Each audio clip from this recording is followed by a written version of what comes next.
Hello there and Happy New Year. Welcome to the channel. This is kind of my introduction video, so welcome. So let me just introduce myself and get straight to the point. My name is Austin Chandler. I just turned 28 back in December. I live here in Pulaski, Tennessee, and I am a woodworker. So a little bit about myself. There's a few things that I do. So first and foremost, I work full-time as a historic restoration carpenter. So as you can see, very into, historic styles, old building, and I work on a lot of old houses. I've worked in East Nashville. I've worked on several old houses here in Pulaski, such as the Brown Daly Horn House, Henniger Hall, the Reveley House, and plenty of others. A lot of what I do in that is structural issues.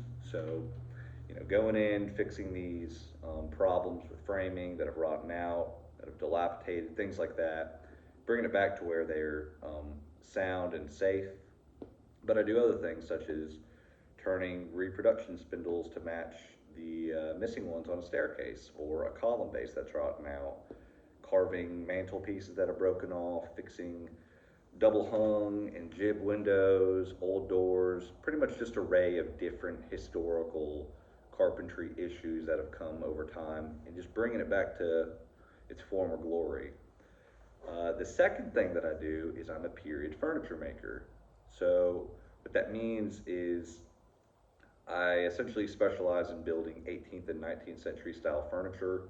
So think Queen Anne, Chippendale styles, Federal era furniture, Regency, up into about Rococo Revival style furniture, and rebuilding and reproducing these furniture pieces in the same way that they were historically. It's really beneficial to clients, especially when they want a particular piece and let's say it's in a museum or at a historical house, you can't just go buy it, but you can reproduce it.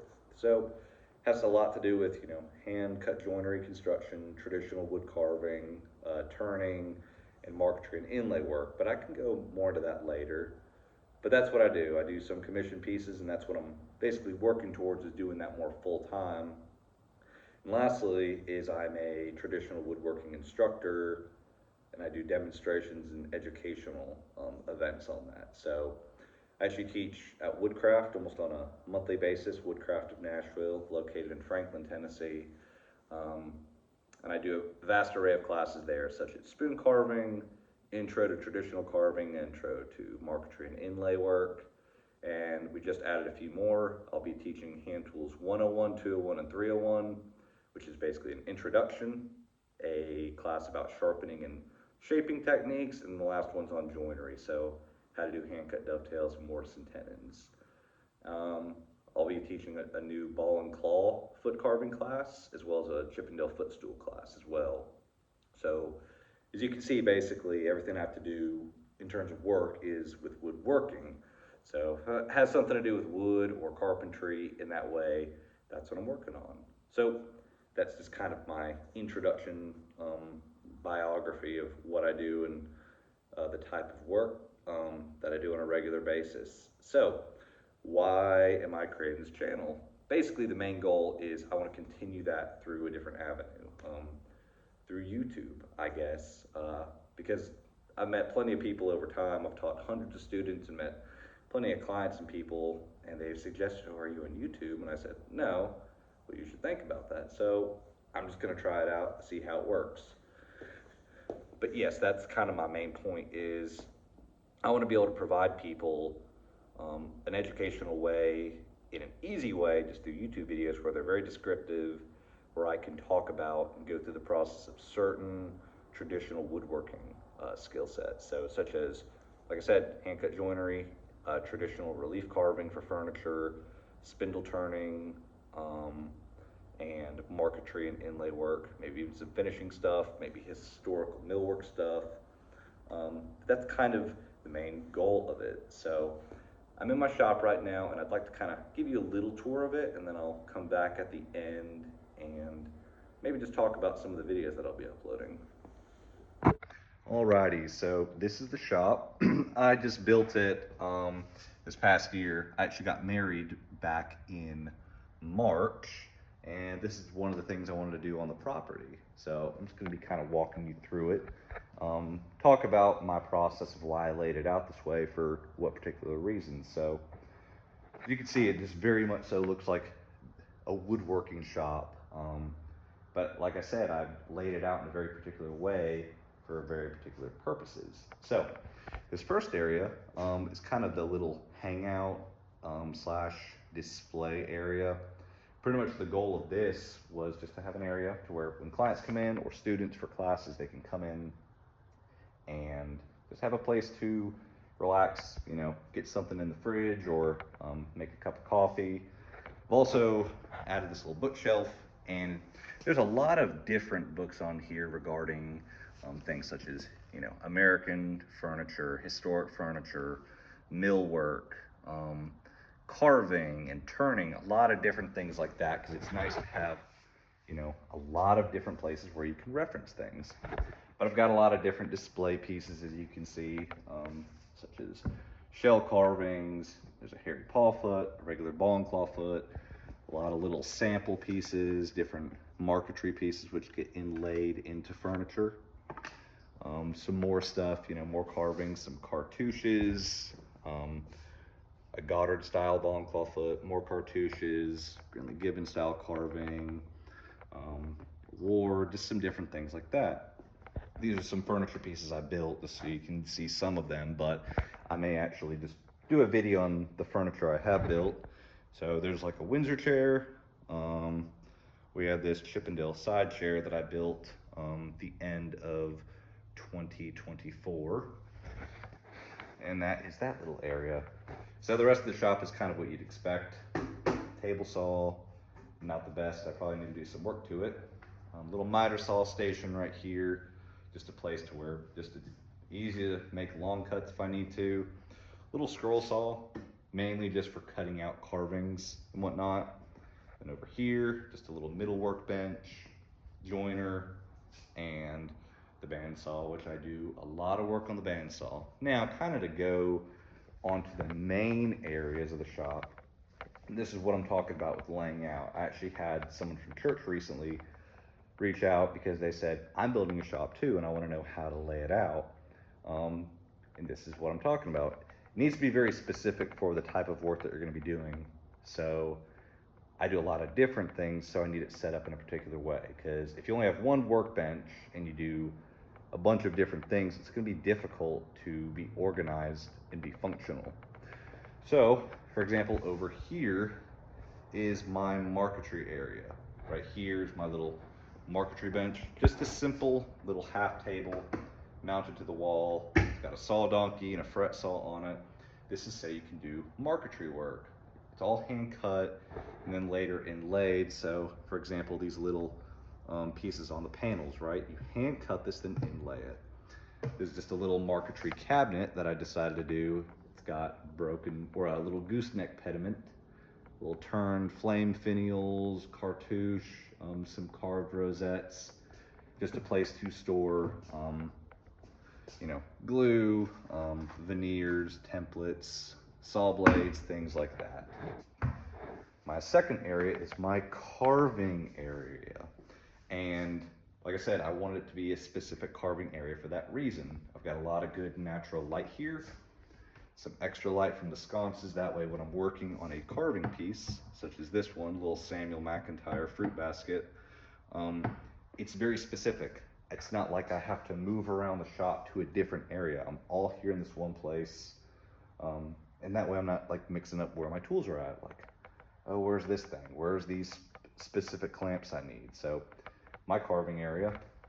Over here is just kind of miscellaneous storage, wood. I'm still working on building up a little bit more. I've used a lot of it recently, but big old pieces of poplar.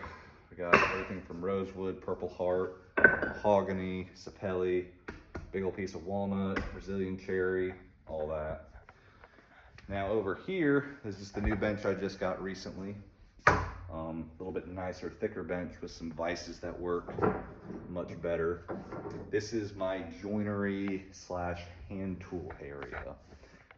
As you can see by all the hand tools on the wall. This is what I'm using it for in this way.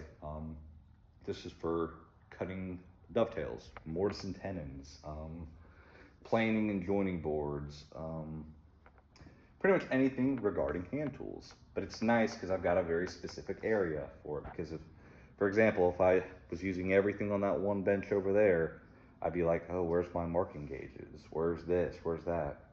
Having it all in one specific area is pretty important for that reason. But everything you need, hand planes, some older hand planes, boat shades, draw knives, yep, chisel sets, burnisher, all that. So, and over here is my lathe. Just a simple little area for it, little extra light for seeing, little area just to put all my gouges and skews and whatnot. But like I said, I'm mostly just doing spindle work. As you can see, you know, this is a lot of the work I do.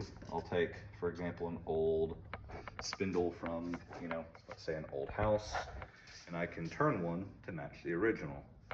And that's kind of a lot of the work that I'm doing on a regular basis. So that's the shop for the most part, laid out in that particular order. So there you go. Now, I'd like to talk a little bit more about some of the videos I may be posting. So I'll get to that. And back to that. So the videos that I'm going to be doing is in regards to these historical building ways, right? So we're trying to, you know, go back to these traditional ways of woodworking, not just for quality, but it's also you can achieve, you know, such different results from using hand tools and with these different methods. So like some of the videos I'm going to be doing, one of the first ones will probably be a hand cut dovetails video. Granted, there are hundreds of hand cut dovetails videos on YouTube, but so you can watch any of those, but you may watch this one and pick up on some things that you may have not known before. You know, whether you're a beginner woodworker where, you know, it's your first time, it may be perfect for you to get into it, or you may be a hobbyist who's been doing it for years, right? And it's really beneficial because you may pick up on a few little points or tips that make sense, that make it a bit easier. But I'll be doing other things too, such as how to do a basic relief carving used for furniture. It's really nice because if you're a maker and you are building some pieces, but you want to ornament them a bit more, make them a little bit more detailed, it can really change it. I've always said the difference between a piece of furniture and a masterful piece of furniture is the amount of carvings you add to it. Same could be applied with marquetry, and I'll do a video on that too, a basic intro to marquetry and inlay work. Here's the tools that you need. Here's how you do it in the most simple form. Do this and you can start doing your own projects with it and just practice over time. I may do some turning videos. I may even do a video on historic millwork. Like to do, you know, talk about what's an entablature, how does this work? Why do you build it that way? What are the different styles? There's a Georgian style, there's a federal style, a chinoiserie style. So, because especially if you're a trim carpenter, that may be beneficial for you to learn some of those things to make a big difference with your clients. But I'll also be going over some of the projects I work on. So, like you saw a couple of those pieces of furniture, the Windsor chair, the Chippendale chair. I did just finish up a couple of projects this year, and yeah, it would have been kind of nice, I guess, to show the process of that, but the next project I do, I may do that. So whether it's a footstool or a particular type of chair or a table, I'll be going through that process so that way you can see how you work through these issues, right? Because it's not all just standard, especially building period furniture. There's not just a standard way to do these things. You have to study, how did they do this 250 years ago? What methods did they use? What jigs did they make so that way you can do it? How do you solve these particular problems with certain things? So, like I said, that's my goal. Like I said, first YouTube video, but I'm just here just to say, I'm gonna be starting to upload some stuff mainly to just educate and provide information for you woodworkers and carpenters who want to expand and improve and progress in your woodworking journey, whether you're a hobbyist or professional. So that's my goal, and hope you all have a good one.